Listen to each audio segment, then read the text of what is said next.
Ya, entonces, continuando con esto que es la unidad número 1 de los pacientes, tratamiento de prótesis totales en pacientes totalmente desdentados.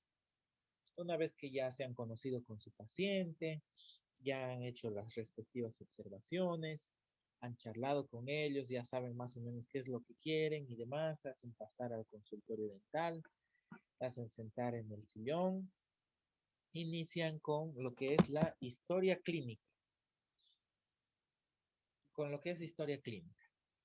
Hay que tomar en cuenta un aspecto bien importante en estos pacientes que son de la tercera edad, que son la mayoría, obviamente, con los que vamos a trabajar nosotros para realizar prótesis totales, es que en estos últimos tiempos, en estos últimos años, se ha aumentado la expectativa de vida.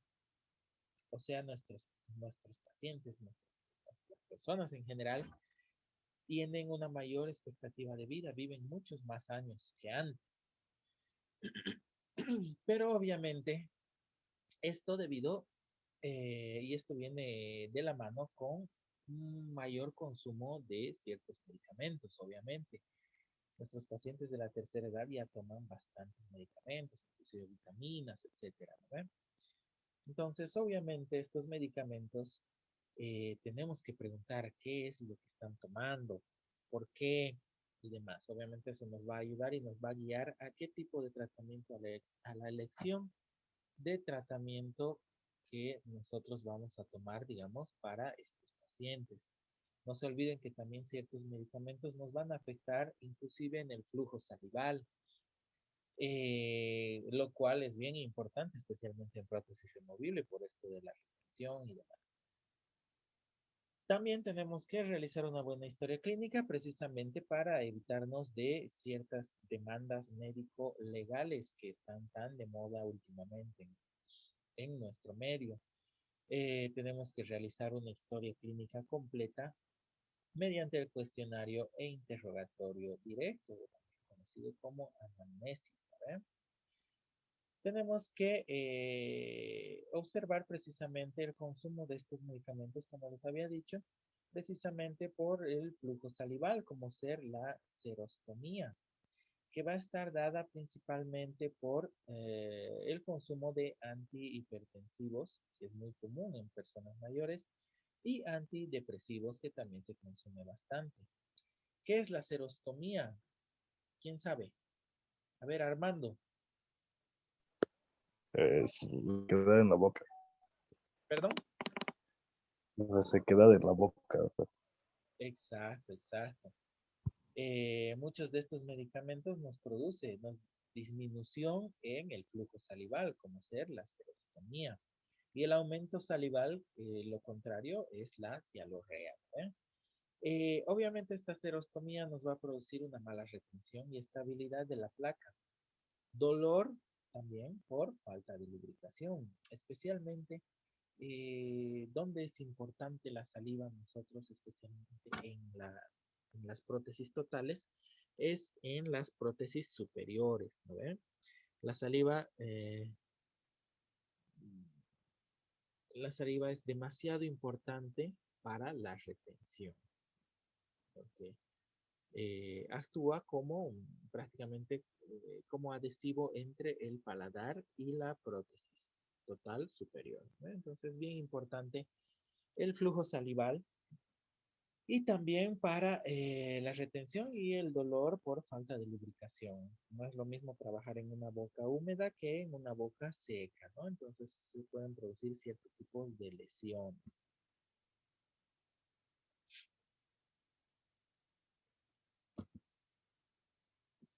Aquí tenemos la parte de la exploración física, simplemente para que ustedes puedan observar. Secuencia lógica y ordenada sin omitir nada. Tenemos que empezar con la exploración clínica. Observar la forma de los labios, si es largo, corto, tenso, flácido, etcétera. Los músculos también, si están normales. La condición de la ATM, obviamente que tenemos que conocer, para lo que estábamos hablando de prótesis fija hace un momento. Relaciones intermaxilares, obviamente va a haber también en prótesis removible. Mucosa, tejido excesivo, contorno de la bóveda palatina en forma de U, en forma de B, Si es plano, si es alto y demás, ¿no? Obviamente para ver eh, y un poco pronosticar, digamos, mm, cómo, si vamos a tener o no éxito en la prótesis superior, ¿no ve? El contorno del paladar blando, tamaño del arco, contorno del borde, eh, espacio retromilioideo, tuberosidad, si hay torus palatino o no, si hay torus también en la mandíbula, condición periodontal, etcétera, etcétera. Posición de la lengua, saliva. Vamos a ver si tenemos que pedir un examen radiológico también. Empezamos después de realizar nuestra historia clínica con la exploración extraoral. Antes de observar la boca, hacemos la exploración extraoral. Tenemos que examinar las regiones de la cabeza y cuello del paciente. Determinar la existencia de patologías sistémicas o no dentales. Obviamente vamos a palpar, ¿no ve? Lo que realizamos en la historia clínica, observar la presencia de nódulos, nevos y ulceraciones, palpación de la cara y el cuello para poder buscar masas o nodos agrandados que nos pueden indicar, nos pueden alertar acerca de cualquier otra patología. Ustedes saben que cuando se inflaman los ganglios es como que una alerta, un aviso de que está pasando algo extraño en nuestro cuerpo, ¿no ven? Tenemos que observar el color y tono del rostro, la textura del cabello, ojos, simetría y actividad neuromuscular también. Todo eso tenemos que observar, todo lo que está dentro de la historia clínica.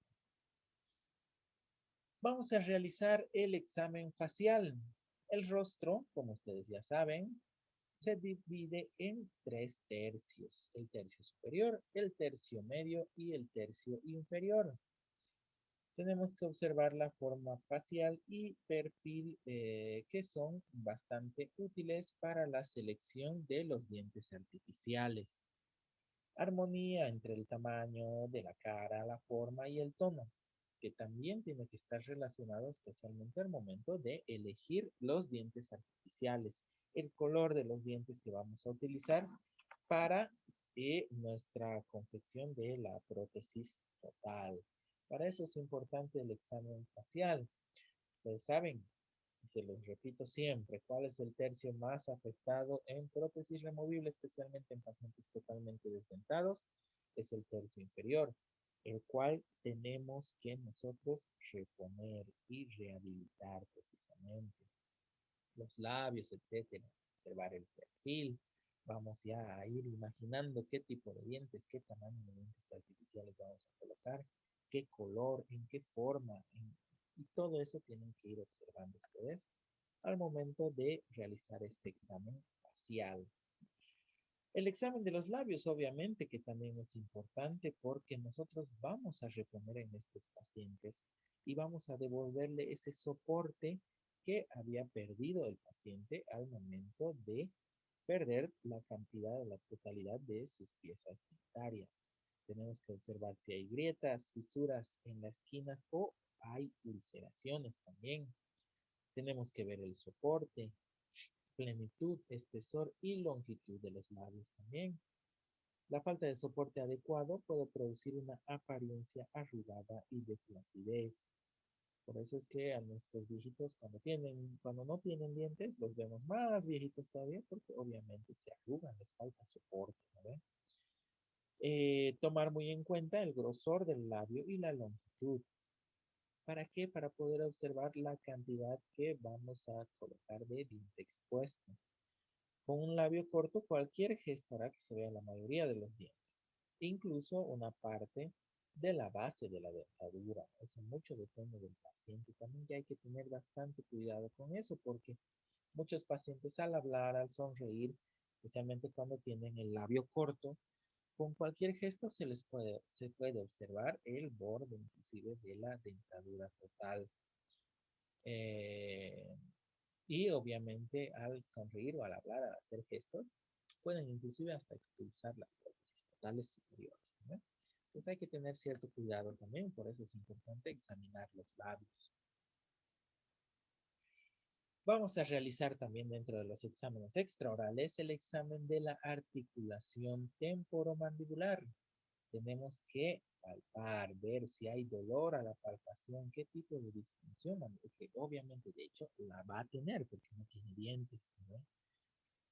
Tenemos que observar los movimientos mandibulares, si son coordinados.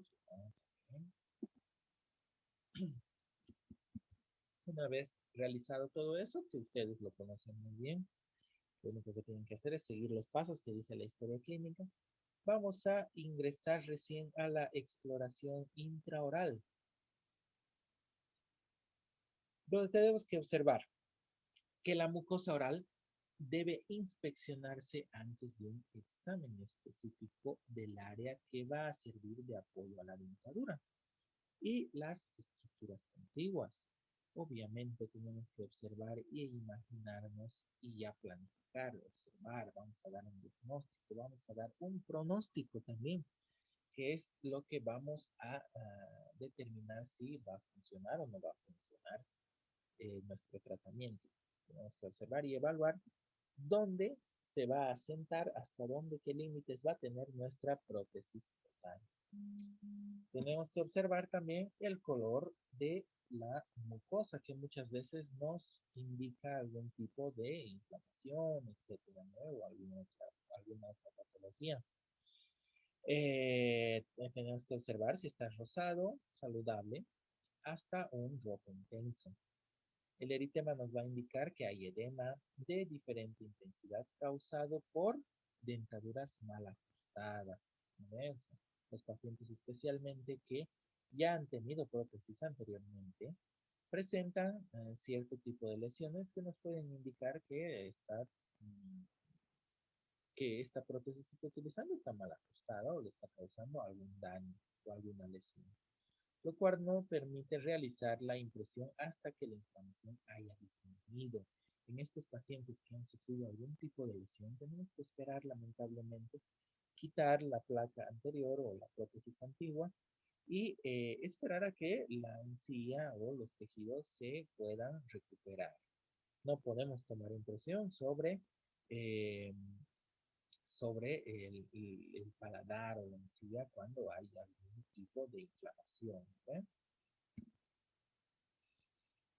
Vamos a observar la saliva, que como les había dicho hace un momento es bastante importante también observar la cantidad y la consistencia. Habíamos hablado de serostomía, la cual nos va a dar una mala retención y nos va a producir mayor cantidad y con mayor facilidad ulceraciones y lesiones de todo tipo. Cuando tenemos exceso de saliva, lo único que nos puede producir son problemas para tener una buena impresión. Al momento de colocar una placa, aumenta por un tiempo la saliva, obviamente. Esto pasa. Al momento de colocar una prótesis total, aumenta por un tiempo la salivación. ¿Por qué? Porque no se olviden de que nuestras placas... Doctor, disculpe, no sé si a alguien más le pasa, pero le escucho súper, súper suavito. Oh, ya. A ver, me voy a acercar un poco más. ¿Ahora me escuchas mejor? Sí, mejor, porque estaba muy suavito. Oh, ya. Entonces, Ahí le escucho bien. estamos hablando de la saliva, de la cantidad y la consistencia, ¿no? La serostomía, que es la disminución del flujo salival en boca, nos va a producir una mala retención y mayor probabilidad de tener lesiones o ulceraciones. En cambio, el exceso de saliva nos va a complicar al momento de tomar una buena impresión. Hay que tomar en cuenta también que cuando nosotros colocamos una prótesis por primera vez a nuestro paciente, el flujo salival aumenta por un tiempo. ¿Por qué? Porque no se olviden que nuestras prótesis son como que organismos extraños, ¿no? O sea, son agentes extraños a nuestra cavidad oral. Entonces, es normal que aumente por un tiempo el flujo salival. Eso no significa que sea patológico. Tenemos que observar también el tamaño del arco, el tamaño del arco maxilar y mandibular, que van a determinar el tamaño del asiento basal disponible para la dentadura. Es importante que nosotros podamos observar el arco tanto en el maxilar como en la mandíbula. En la mandíbula donde la mayoría de las veces tenemos problemas precisamente por la reabsorción ósea, especialmente en pacientes que ya hayan perdido los dientes hace muchísimo tiempo, ¿no? Tenemos que observar también la forma del arco, que puede ser de tres tipos: cuadrado, ovoide o estrecho. Y los arcos opuestos no necesariamente son iguales. Como les digo, tenemos que observar la forma del arco. No significa que si digamos en el maxilar superior la forma del arco sea ovoide, no significa que abajo tenga la misma forma. Puede abajo ser de diferente forma. No es siempre lo de arriba con lo de abajo igual, ¿no? Por eso es que tenemos que evaluar y observar bien. A ver, ¿qué más? El contorno de borde, que varía mucho, ¿ya? Lo ideal es un borde alto. ¿Para qué? Para mejor retención, ¿no ve? Con una cresta plana, con lados paralelos o casi paralelos. Esta forma del contorno del borde nos da un máximo soporte y estabilidad. Es lo ideal, es la forma soñada por todos los odontólogos. Los bordes en filo de cuchillo, como generalmente son en la mandíbula, son los de peor pronóstico, ¿ya? No resisten la fuerza oclusal y producen úlceras precisamente porque son, especialmente como les decía, los pacientes que hace mucho tiempo ya han perdido piezas dentarias, tienen este contorno del borde en forma de filo de cuchillo, especialmente en la mandíbula. Es por eso que fracasan muchas veces nuestras prótesis, se mueven, les causa dolor a nuestros pacientes, les produce cierto tipo de lesión, ¿no? También tenemos que observar el paladar duro, ¿ya? Tenemos que valorar su forma. La bóveda palatina, si es en forma de U, es la que más nos puede favorecer para la retención y la estabilidad lateral. La plana y la que tiene forma de B son desfavorables. Tenemos que observar si hay tori o torus palatino o torus lingual. El más común en estos pacientes son los torus palatinos, que ustedes muchas veces ya han debido observar, como el que ven en la imagen ahí.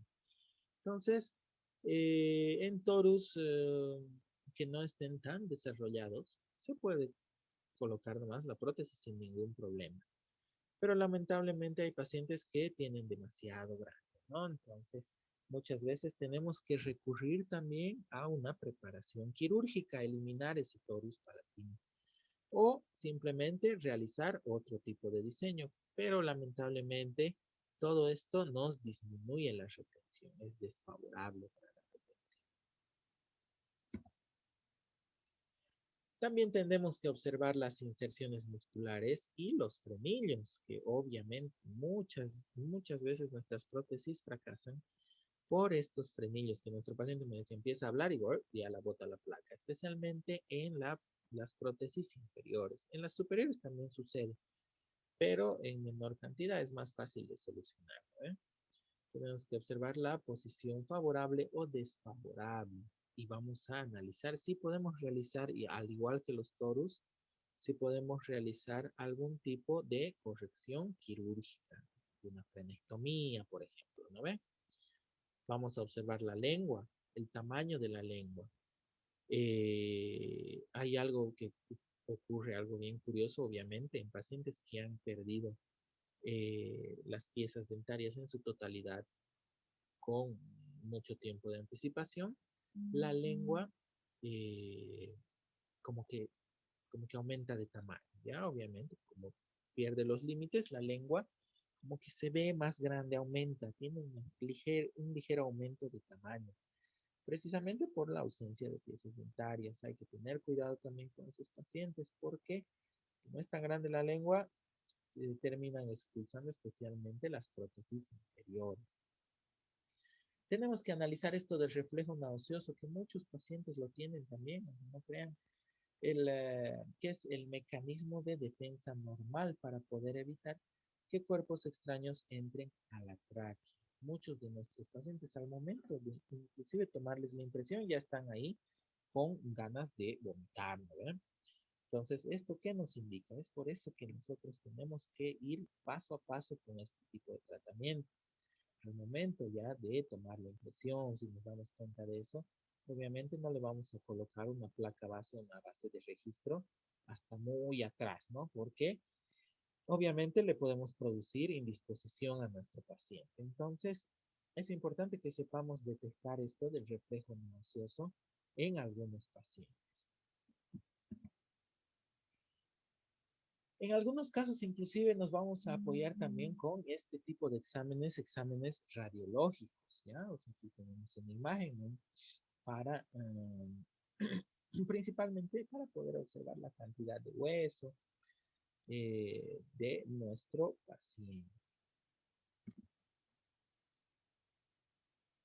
Examen de la prótesis actual. Entonces, obviamente nosotros ya nos hemos conocido con nuestro paciente, ¿no? Hemos charlado, hemos visto qué tipo de persona es, su nivel socioeconómico, sociocultural. Entonces, ya nosotros ya más o menos tenemos idea de qué es lo que quiere nuestro paciente. Y si nuestro paciente ya hace muchos años atrás ya no tiene dientecitos, seguramente ya utiliza este tipo de prótesis antiguas, ¿no? Entonces, tenemos que observar la experiencia previa de nuestro paciente. ¿Para qué? Para poder observar la tolerancia y los conceptos estéticos que éste tenga, ¿ya? Tenemos que ver, como les había dicho al principio de esta unidad, qué es lo que quiere, si tenía la prótesis antigua, qué le gustaba y qué no le gustaba de su prótesis. Obviamente él ya tiene cierto grado de conocimiento de todas las molestias y demás cuestiones que va a tener al momento de utilizar una prótesis nueva. Hay que indicarle también que esta prótesis nueva no va a ajustar tan bien como la prótesis antigua. No va a ser igual, idéntica, porque muchos de los pacientes vienen, doctor, quiero que me la haga igualita, igualita, igualita, dice. Y lamentablemente las prótesis no son iguales, ¿no? Entonces, pero de todas maneras el paciente ya tiene conocimiento de todos los cambios que va a sufrir. En cambio, el paciente nuevo, que requiere de mayor información y mayor instrucción, hay que observar si sus expectativas exceden a las que son reales, ¿ya? Hay que analizar y tener mucho cuidado con estos pacientes que tienen expectativas muy elevadas, Doctor, ¿sí? perdón, no se está escuchando bien, es que de alguien está abierto su micrófono. Oh, ya, a ver. No, de todos está apagado. Sí, es que había un ruido. Bueno, está bien, doctor, gracias. Ya. Entonces, como les iba diciendo, el paciente nuevo hay que informarle mejor, requiere de mayor instrucción y demás. Muchos de nuestros pacientes inclusive tienen que volver a aprender a comer, tienen que no aprender a hablar, pero tienen que aprender a hablar con la prótesis, ¿eh?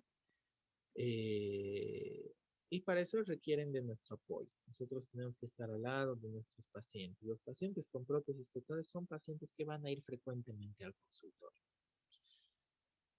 Tenemos que observar también los años que estuvo edentado o desdentado. Pueden correlacionar con la cantidad de reabsorción del borde. Es importante precisamente para tener el conocimiento de cuánto debería haberse reabsorbido el hueso en todos estos años, especialmente en la mandíbula. Les vuelvo a repetir, es donde más problemas tenemos, donde el nivel de reabsorción ósea es más acelerado. Entonces, en pacientes que han tenido que hace mucho tiempo no tienen dientes, se nos complica un poco en el sector inferior. Entonces, hay que ver, analizar otro tipo de tratamientos o qué diseño de prótesis vamos a realizar para estos pacientes, ¿no?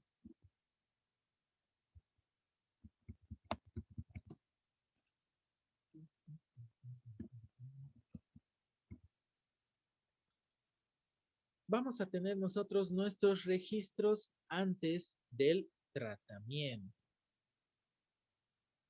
tenemos que obtener, en este caso sí es importante, a diferencia de prótesis fija, en prótesis removible sí o sí tenemos que tener los modelos de diagnóstico.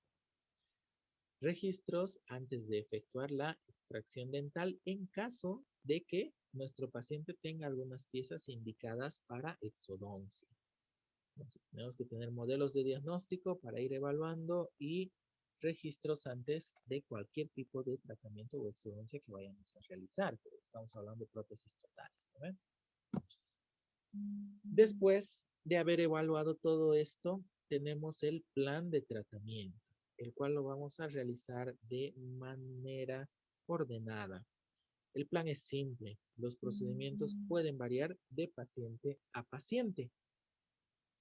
Las decisiones principalmente que vayamos a tomar se van a basar en la historia clínica que hemos confeccionado. Tenemos que tener una exploración física.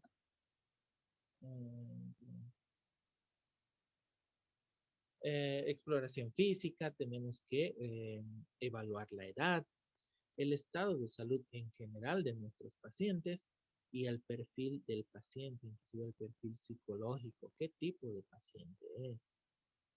Explicar cuidadosamente al paciente y responder todas sus preguntas. Siempre hay que tener un poco más de paciencia con nuestros pacientitos que son de edad avanzada. No se olviden que muchos de ellos son un poquito tercos, tal vez requieren de mayor cantidad de paciencia, como les digo. Explicarles, muchas veces les explicamos, al día siguiente o a la siguiente cita vienen y ya se olvidaron todo lo que les hemos explicado. Entonces, un poco más de paciencia, irles explicando con calma. Ellos entienden, obviamente, pero requieren de mayor paciencia, ¿no? O sea, muchas veces nos desesperamos con nuestros pacientes mayores, pero lamentablemente es así, ¿no? Tenemos que tener cuidado, un poco más de tino inclusive al hablar con ellos, no podemos ser tan directos, tan torpes, porque ellos también se asustan, obviamente, es un trauma también a veces utilizar por primera vez o mandarse a hacer una prótesis total, ¿eh?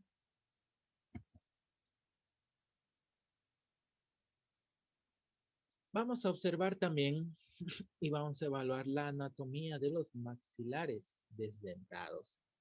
Miren, como pueden observar en la fotografía, lo primero que se puede observar ahí es el tamaño de la lengua, ¿no? Se ve una super lengua gigante. Pero miren los rebordes y demás, o sea, está ideal para una prótesis, inclusive para la mandíbula, fíjense. Tenemos bastante espacio para poder asentar ahí nuestra prótesis total. Correlación entre los puntos, o sea, vamos a ver la anatomía oral, digamos. Vamos a poder correlacionar y vamos a ver especialmente los puntos anatómicos de referencia que nos va a ser bien útil al momento de nosotros instalar nuestra prótesis total. Esto simplemente para que lo vean. Mucho de esto ya ustedes lo conocen. Miren, podemos observar el frenillo labial, el vestíbulo labial, el frenillo bucal, apófisis coronoide también se puede observar. Son todos los puntos anatómicos eh, o reparos anatómicos también que se los conoce, los cuales tenemos que tener conocimiento nosotros para el momento de confeccionar este tipo de prótesis totales y no tener ningún tipo de problema después.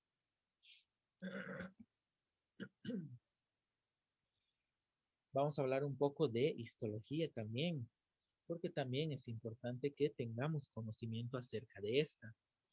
La membrana de la mucosa oral, que varía en su estructura de un área a otra, ¿ven? Y muestra una clara adaptación a la función. Podemos decir que el epitelio que cubre la cavidad oral es de tipo escamoso estratificado, con diferencias en su grado de desarrollo.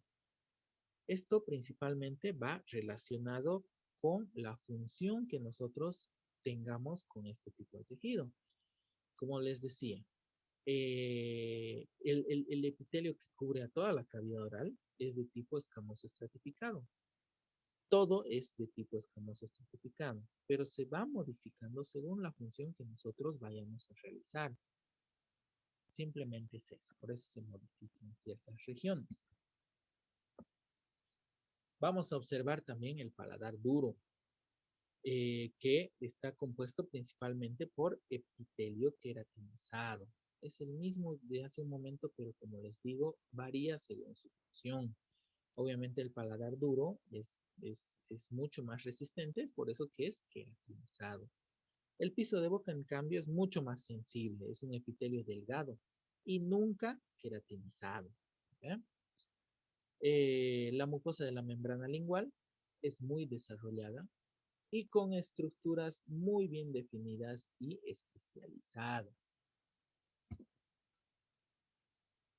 Las crestas alveolares, prostodónticamente hablando, tiene una mucosa gruesa y resiliente o delgada y atrófica.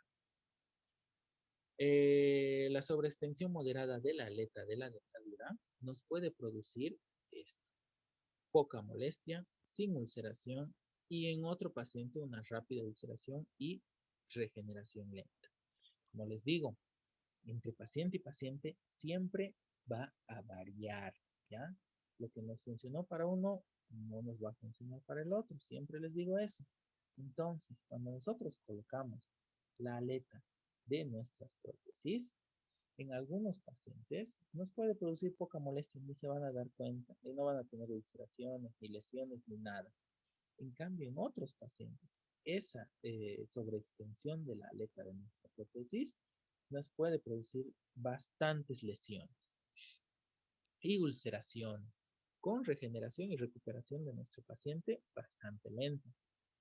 En pacientes ancianos tenemos una característica, que es el aumento varicoso nodular de la lengua, que se conoce con el nombre de lengua de caviar, ¿ya? Tenemos una mucosa delgada y desgastada, lo cual nos acompaña también de sequedad en la boca, serostomía, ¿ve? Entonces, esto es en pacientes muy ancianos ya. Tenemos esa característica de la lengua de caviar, y tenemos disminución en el flujo salival con una mucosa delgada y obviamente mucosa delgada propensa a lesiones, a ulceraciones. Entonces, tenemos que tener bastante cuidado en ese sentido con nuestros pacientitos de la tercera edad. ¿Eh? Ahí está, esa es la lengua de caviar. Doctor, una ¿Sí? consulta. ¿La lengua de caviar es la misma que la lengua geográfica? No, no, no. No. Es diferente, es como que una Ok, variación. está bien. Gracias. Sí, la lengua, esto es característico de los pacientes de la tercera edad. En cambio, la lengua geográfica se puede presentar también en pacientes más jóvenes, ¿no ve? Sí, doctor. Gracias. A ver, osteología, la parte de los huesos. Tenemos que tener cierto grado de conocimiento tradicional específicamente de osteología descriptiva. Sin embargo, tenemos que considerar, obviamente, que el hueso vivo es un tejido dinámico en su estructura interna como en su forma externa. No es que nuestro paciente, como ha estado hace 5 años con nosotros, el hueso se va a mantener de esa misma forma, sino que el hueso se modifica, cambia, ¿no? Es un tejido dinámico, es vivo. Las cualidades biomecánicas, histológicas y morfológicas están determinadas por numerosos factores genéticos y ambientales, sistémicos y locales. Ahora se van a desconectar y nos vamos a volver a conectar al mismo link, ¿ya? Porque se va a terminar